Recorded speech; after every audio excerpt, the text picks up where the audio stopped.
siku ya Jumatano, vijana anayetaka kusoma masomo zaidi ya program 220, nimepewa nafasi na balozi wa India, full scholarship, full sponsored, watu 1000 kwenda India. Eza wanataka kusoma degree ya kwanza, degree ya pili, wanataka kufanya PhD. Kwa siku ya Jumatano tutakuwepo ofisini pale, tunafanya usaili wa wananchi wa mkoa wa Arusha. Mtaniwe lazi wageni. Wananchi wa mkoa wa Arusha ambao wanataka kujiendeleza kimasomo, umeona fursa ya engineering ya kompyuta, wanataka kusoma mambo ya udaktari, chochote wanataka kusomea kupitia ufadhili wa serikali ya India. Njoo na vielelezo vyako, tutafanya usaili, tutapeleka kwenye ubalozi. Vijana 1000 wamepata full scholarship kupitia ubalozi wa India.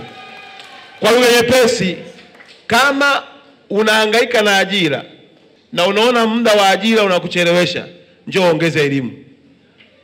Na kama unaona ukiongeza elimu unachelewa kupata kazi, nenda VETA.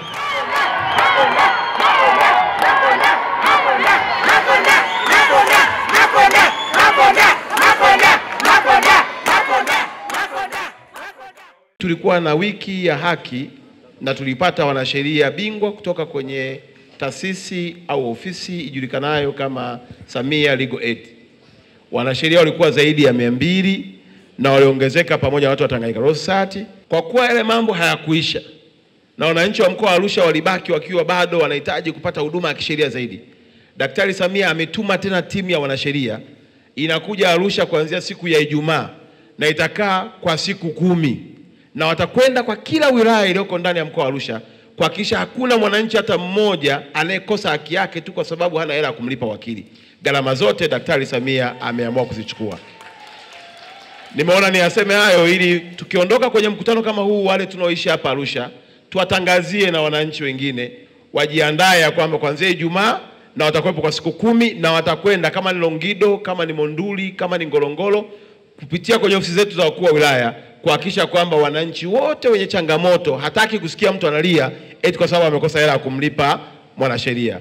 Tuendelee kuwa wamoja kwa ajili ya kuhakikisha haya mema mengi mazuri anayoyaleta Daktari Samia katika mkoa wetu tunayatunza na kuyaenzi kwa kushikamana kwa wamoja.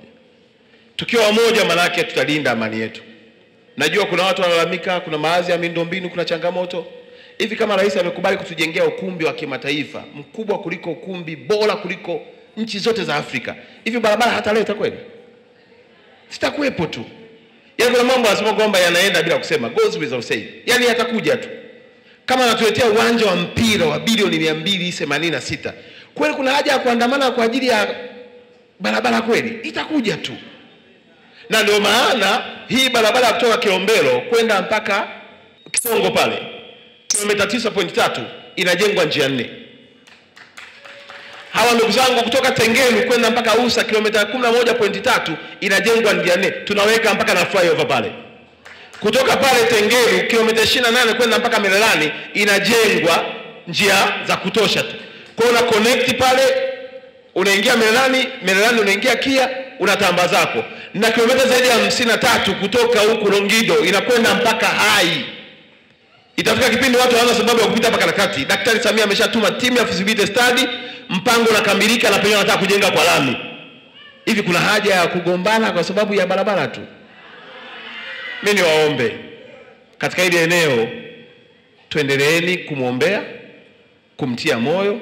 Yako mambo yanayaleta bila kelele, na bahati nzuri sio mtu wa kupiga nini. Sisi ndio wababajaji, lakini kwake wala hana nini.